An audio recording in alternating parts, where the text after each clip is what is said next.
दोस्तों, क्या आपने कभी सोचा है कि जीवन में अच्छाई और भलाई करने के बाद भी हमें कई बार दर्द और निराशा का सामना क्यों करना पड़ता है? क्यों ऐसा लगता है कि हमारी मेहनत और ईमानदारी का कोई मूल्य नहीं? जीवन की राह में हम सभी ने कभी ना कभी धोखा खाया है, अपनों से उम्मीद लगाई है और निराश हुए हैं। लेकिन क्या इस निराशा में डूब जाना ही हमारी नियति है, या फिर हमें इससे कुछ सीख लेकर अपने जीवन को एक नई दिशा में ले जाना चाहिए? आज मैं आपको एक ऐसी प्रेरणादायक कहानी सुनाने जा रहा हूं जो न सिर्फ आपके दिल को छू लेगी, बल्कि आपको यह भी सिखाएगी कि भलाई और कर्म के असली मायने क्या हैं। यह कहानी है एक ऐसे व्यक्ति की है जिसने जीवन की हर कठिनाई को सहन किया, दूसरों की मदद की और अंत में एक ऐसी सच्चाई सीखी जिसने उसके जीवन को पूरी तरह बदल दिया। तो दोस्तों, अगर आप अपने जीवन में संघर्षों से जूझ रहे हैं, अगर आप यह समझना चाहते हैं कि भलाई और कर्म का सही अर्थ क्या है, तो यह कहानी आपके लिए है। इसे अंत तक सुने, क्योंकि हो सकता है कि यह कहानी आपके जीवन में भी एक नई रोशनी ला दे। तो चलिए दोस्तों, आज की बौद्ध कहानी को शुरू करते हैं। पर दोस्तों, वीडियो में आगे बढ़ने से पहले यदि आप भी भगवान गौतम बुद्ध के सच्चे भक्त हैं, तो इस वीडियो को लाइक करके कमेंट बॉक्स में नमो बुद्धाय जरूर लिख देना। तो चलिए आज की प्रेरणादायक बौद्ध कहानी को शुरू करते हैं। एक बहुत ही सुंदर और छोटा सा गांव था। उस गांव में राजेश नाम का एक युवक रहता था। उसका भरा पूरा परिवार था। उसके 2 बच्चे थे, उसकी पत्नी थी, लेकिन उसके माता पिता इस दुनिया से चल बसे थे। इसीलिए पूरे परिवार की जिम्मेदारी उसी के कंधों पर थी। बच्चे अपनी पढ़ाई करते थे और उसकी पत्नी अपने घर गृहस्थ के कामों के साथ गाय भैंस बकरी इत्यादि का दूध बेचकर अपना घर चलाती थी। और राजेश पहाड़ में पत्थर तोड़ने का काम करता था। पत्थर तोड़ना मेहनत भरा काम था। पूरे दिन काम करता तो रात को थक कर घर पर वापस लौटता। लेकिन इतनी मेहनत करने के बाद भी अगर राजेश को गांव का कोई भी आदमी मदद के लिए बुलाता तो राजेश कभी भी मना नहीं करता था। उसके जीवन का एक ही सिद्धांत था, अगर मैं दूसरों की मदद करूंगा तो परमात्मा मेरा साथ देंगे, परमात्मा मेरे साथ कुछ बुरा नहीं होने देंगे। राजेश अपने इस सिद्धांत का पालन बहुत ही कड़ाई से करता था। वह इस सिद्धांत पर इतना विश्वास करता था कि अगर कोई बाहर का आदमी उससे मदद मांग ले तो वह अपने घर का काम भी अधूरा छोड़कर उस आदमी की मदद करने के लिए पहुंच जाता था, जिसकी वजह से उसकी पत्नी बहुत परेशान रहती थी। वह अक्सर राजेश को समझाने की कोशिश करती थी कि सबसे पहले अपना काम करो, अपने परिवार को देखो। 2 बच्चे हैं हमारे, और फिर भी तुम दूसरों के काम करने में लगे रहते हो। अरे अपने घर को तो संभालो। अपना घर संभल नहीं रहा और दूसरों की मदद करने चले हैं। और जब ऐसी बातें राजेश के कानों में पड़ती तो उसके हृदय में कांटा चुभने लगता था और उन दोनों पति पत्नी में लड़ाई झगड़ा शुरू हो जाता था। अक्सर उनके लड़ाई झगड़े का यही सबसे बड़ा कारण होता था। लेकिन ना तो राजेश अपने आप को बदल पाया और ना ही उसकी पत्नी ने उसको समझाना कभी बंद किया। इसी वजह से आए दिन उनके घर में क्लैश होता रहता था। जहां तक उस गांव वालों की बात थी तो वह राजेश के स्वभाव को जानते थे और वह जानबूझकर जो काम आसान भी होता था, जो उनके सामर्थ्य में भी होता था, उस काम के लिए भी वह राजेश को बुलाते थे ताकि उन्हें कम मेहनत करनी पड़े। कहने का अर्थ यह है कि गांव वाले राजेश इस शिष्टाचार का फायदा उठाते थे, लाभ उठाते थे और सब पीछे से उसका मजाक उड़ाते थे, उसे बेवकूफ कहते थे। ऐसे ही एक दिन राजेश की पत्नी बहुत ज्यादा बीमार पड़ गई। राजेश से जो कुछ भी सेवा हो सकती थी उसने वह सब अपनी पत्नी के लिए किया। उसने गांव के वैद्य को बुलाकर अपनी पत्नी की जांच करवाई, लेकिन यह रोग उस वैद्य की पकड़ के बाहर था। इसीलिए उस वैद्य ने कहा कि तुम अपनी पत्नी को नगर में जाकर किसी बड़े वैद्य को दी तो तुम्हारी पत्नी की जान बच सकती है। जल्द से जल्द नगर पहुंचने की व्यवस्था करो, नहीं तो तुम्हारी पत्नी के प्राण संकट में आ जाएंगे। यह सुनकर राजेश के पैरों तले जमीन निकल गई। उसने यह नहीं सोचा था कि उसकी पत्नी के प्राण संकट में है। वह सोच रहा था कि कोई साधारण सा रोग होगा जिसका इलाज हो जाएगा। लेकिन जब उसने वैद्य की यही बात सुनी तो वह घबरा गया। अब पत्नी को नगर तक कैसे लेकर जाए, क्योंकि उसके पास इतना नहीं था कि वह अपनी पत्नी के लिए एक घोड़ा गाड़ी करके उसमें अपनी पत्नी को लिटाकर नगर में ले जा सके।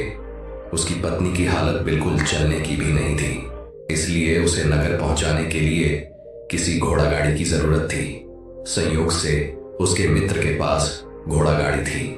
वह अक्सर व्यापार के लिए अपनी घोड़ा गाड़ी नगर में लेकर जाया करता था। इसीलिए राजेश के मन में विचार आया कि मैं अपने मित्र पड़ोसी से घोड़ा गाड़ी ले सकता हूँ। मैंने अपने पड़ोसी के काम को कभी नहीं टाला, तो वह मेरे काम को कभी मना ही नहीं कर सकता। और यही सोचकर वह घोड़ा गाड़ी लेने के लिए अपने पड़ोसी के पास गया। जब राजेश ने उससे घोड़ा गाड़ी के बारे में पूछा तो उसने यह कहकर उसका यह काम टाल दिया कि मेरे घोड़े बहुत ज्यादा बीमार हैं, वह शायद बच भी मुश्किल से पाएंगे। 4 दिनों से वह कुछ नहीं खा रहा है, तो ऐसे में बेचारा घोड़ा गाड़ी लेकर कहां नगर तक पहुंच पाएगा।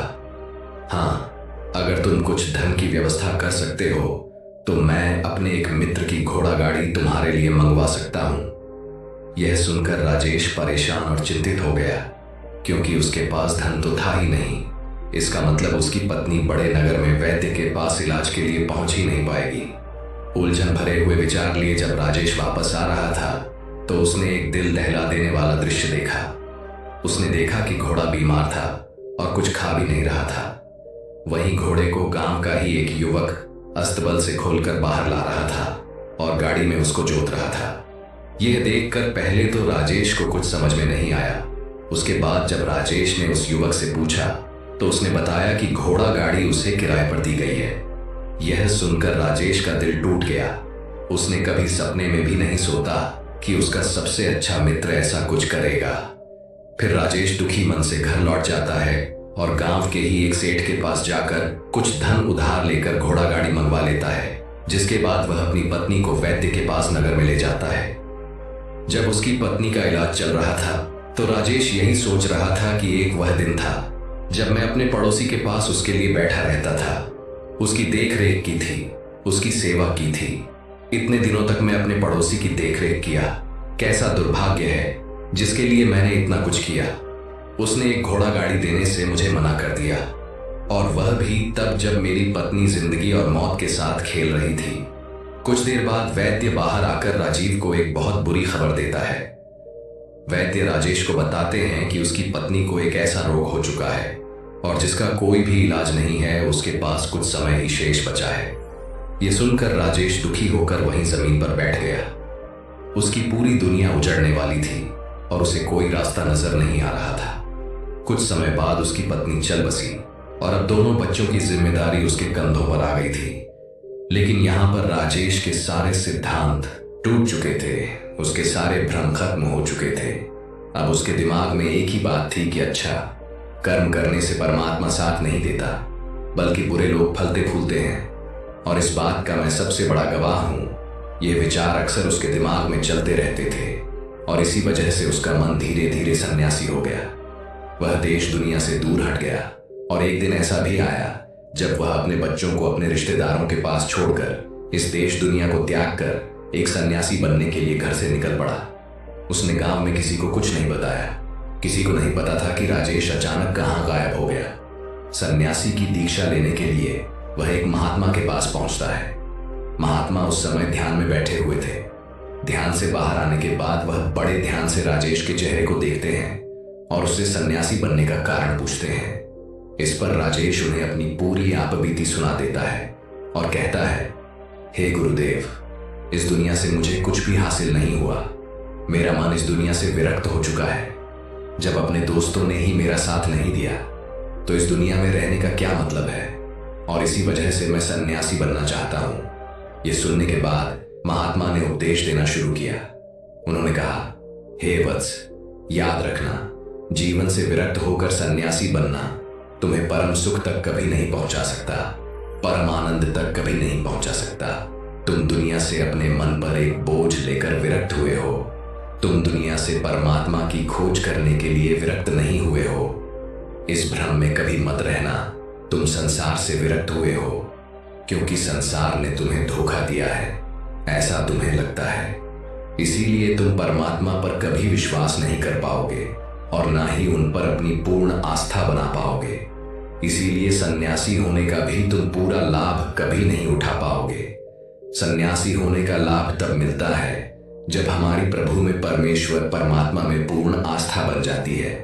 मैं तुमसे पूछता हूं, क्या तुम्हारी आस्था परमात्मा में है? यह सुनकर राजेश कहता है, हे गुरुदेव, मैं तो दुनिया देखकर आया हूं कि जो बुरे कर्म करता है वह फलता फूलता है और जो अच्छा काम करता है उसे कुछ भी नहीं देता। परमात्मा उसे दुख ही दुख देता है। इसीलिए मैं परमात्मा पर अपनी पूर्ण आस्था कैसे बना सकता हूं?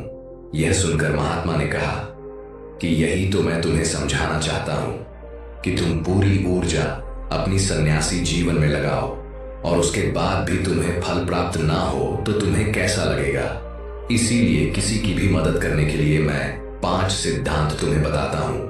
यह 5 सिद्धांत समझकर संसार में वापस लौट जाओ और संसार में गृहस्थ जीवन जियो। उसके बाद ही सन्यासी जीवन का उदय होता है। जब हम अपने गृहस्थ जीवन को पूर्ण रूप से समझ लेते हैं और अपनी जिम्मेदारियों का निर्वाह कर देते हैं। यह कहकर महात्मा ने कहना शुरू किया, हे वत्स, जब भी तुम किसी की सहायता करते हो, किसी की मदद करते हो, तो उसमें सबसे पहली बात, सबसे पहला सिद्धांत जो ध्यान में रखने का होता है वह होता है कि किसी की मदद करते वक्त, किसी की सहायता करते वक्त कभी भी उससे उम्मीद मत रखना। ये मत सोचना कि आज मैंने इसकी की सहायता कर दी, मदद कर दी, तो कल बदले में यह भी मेरी सहायता करेगा, मेरी मदद करेगा। अगर तुम ऐसा सोचोगे तो तुम्हें जीवन में दुखों का सामना करना ही डरेगा, क्योंकि एक नहीं तो दूसरा या दूसरा नहीं तो तीसरा कोई ना कोई तुम्हारी उम्मीद जरूर तोड़ेगा और वास्तविकता में वह मदद या वह सहायता नहीं होती है। वह हमारे लालच का ही एक रूप होता है। हम उसकी सहायता या मदद निर्भर तरीके से नहीं कर रहे हैं और हमारे मन में लालच का भाव है, हमारे मन में बदले का भाव है।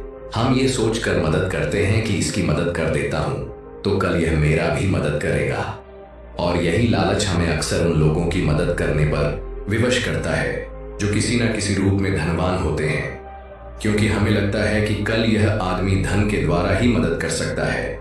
और इसीलिए जिस इंसान को वास्तविकता में मदद की आवश्यकता है, हो सकता है वह गरीब हो, लेकिन हमारा मन अपने लालच के वशीभूत होकर उसकी मदद कभी नहीं करेगा। इसीलिए किसी की मदद और किसी की सहायता करने के अपने विचार को विस्तार दो। केवल एक प्रकार के वर्ग के लिए अपनी सहायता या अपनी मदद पेश मत करना, उन सब के लिए समान होनी चाहिए। जरा सोचो, एक तरफ तुम्हारा मित्र हो जिसके पास धन है, संपदा है, और दूसरी तरफ कोई गरीब औरत हो जो भूखी बैठी हुई है। तुम्हारा दोस्त तुमसे कहता है कि मित्र, आज तो खाने के लिए अच्छे अच्छे पकवान मंगवा लो बाजार से, और दूसरी तरफ वह औरत तुमसे 2 सूखी रोटी मांग रही है, तो तुम किसकी मदद करोगे? कौन मदद का हकदार है? सबसे पहले हमारा कर्तव्य बनता है कि उस औरत की भूख मिटाए, लेकिन अक्सर इंसान ऐसे नहीं सोचता। वह अपने मित्र को तो खिला देगा, उसको तो बाजार से बहुत महंगी वस्तु मांगा के दे देगा, लेकिन किसी गरीब को उसकी भूख मिटाने के लिए पैसा या धन नहीं देगा। दूसरी बात जो ख्याल में रखने की है वह यह है कि सहायता करते वक्त हमारा लालच कभी भी उसके साथ नहीं जुड़ना चाहिए। अक्सर हम जब किसी की मदद करते हैं तो हमारा लालच और हमारा स्वार्थ ही उसके साथ जुड़ा होता है और हम अपनी भविष्य की योजना तैयार करके उस आदमी की मदद करते हैं। हम यह सोचते हैं कि अगर मैं इसका यह काम करूंगा तो भविष्य में यह आदमी मेरा वह काम पूरा कर देगा, और वह सहायता, वह मदद बिल्कुल भी परमात्मा के द्वार को नहीं खटखटा, क्योंकि वह लालच है। जाहिर है आप अपने आप को धोखा देने के लिए अपने लालच को एक सहायता, एक मदद का रूप दे रहे हैं। तीसरी बात जो ध्यान में रखने की है वह यह कि अपने सामर्थ्य के हिसाब से दूसरे की मदद करो। कभी भी एक गृहस्थ आदमी को किसी की इतनी सहायता नहीं करनी चाहिए जिससे कि उसका परिवार और उसके बच्चे कष्ट में जीवन बिताएं। सबसे पहला फर्ज हमारा अपना परिवार होता है, अपने परिवार को सुखी रखना, उनकी जरूरत पूरी करना, और उसके बाद दूसरों की मदद करना आता है। लेकिन कुछ लोग दूसरों की मदद पहले करते हैं और अपने परिवार को तवज्जो कम देते हैं, जिससे कि परिवार में लड़ाई झगड़े आए दिन पनपते रहते हैं, और यह सब हम समाज में देखते रहते हैं। अगली बात जो ख्याल में रखने की होती है वह यह कि अपना कर्म, अपनी जिम्मेदारियां पहले निभानी होती है।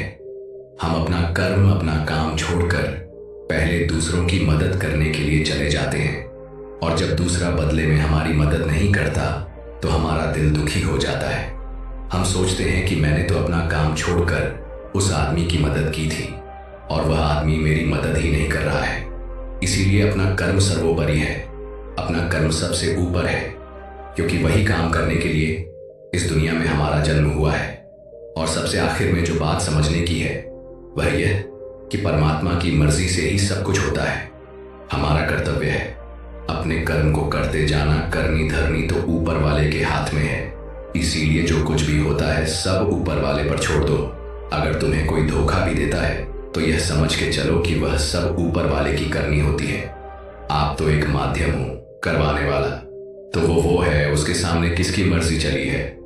आज तक जब यह आस्था या विश्वास हमारे मन में पनपने लगता है तो हमारी सारी शिकायतें दूर हो जाती हैं, क्योंकि इस दुनिया में जो भी होता है अच्छे के लिए होता है। जो भी हो रहा है अच्छे के लिए हो रहा है और जो भी होगा अच्छा ही होगा। चाहे हमारी बुद्धि आज वर्तमान में इस सिद्धांत को ना समझ पाए, लेकिन जीवन में कभी ना कभी किसी न किसी मोड़ पर आपको जरूर यह एहसास होगा कि जो हुआ था अच्छे के लिए ही हुआ था। इसीलिए सारी शिकायतें दूर कर दो और बस अपना कर्म करते जाओ। अपने गृहस्थ जीवन को पूर्ण रूप से जियो और उसके बाद ही सन्यासी जीवन की नींव होती है।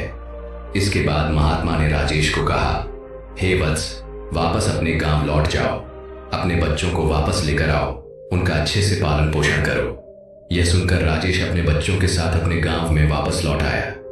गांव में किसी को खबर नहीं थी कि राजेश पर गया हुआ था और वह क्या ज्ञान लेकर वापस लौटा है। लेकिन अगले दिन सुबह सुबह गांव वालों ने राजेश के चेहरे पर एक अलग ही चमक, एक अलग ही आभा पाई। गौतम बुद्ध कहते हैं, अगर अकेलापन है तो उसे एक वरदान समझो, क्योंकि परमात्मा ने तुम्हें खुद में सुधार लाने का थोड़ा अधिक समय दे दिया है।